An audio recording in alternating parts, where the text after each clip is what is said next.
License to Drive was released in 1988. This is directed by Greg Beeman. It's written by Neil Tolkin, and we have a cast including Haim, Feldman, Kane, Heather Graham.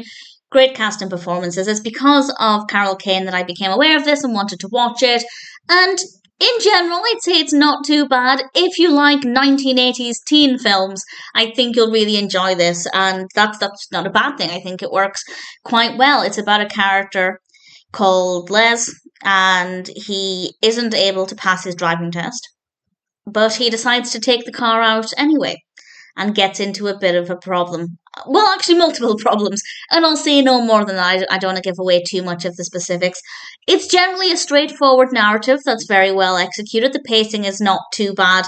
It was a little slow to begin with, but once it got going, it was not too bad. There are a lot of different characters in here. The performances are very good. The characters are very believable, and I wasn't sure what direction it was going to take. And of course, I'm not going to say ultimately what happens, but I guess it was a pretty interesting story.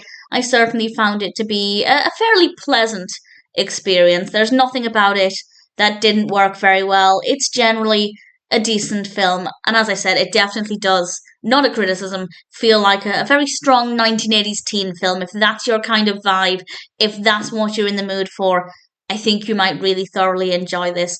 All of the technical aspects, the camera work, the lighting, everything's done very well. I have no complaints about this. I wouldn't watch it a second time.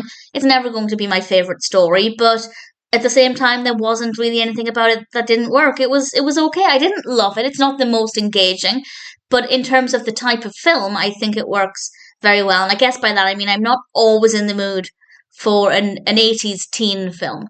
But there's absolutely nothing wrong with them, of course, and I don't really have any complaints. If it sounds like your kind of film, then I'd say License to Drive might be one that's worth watching.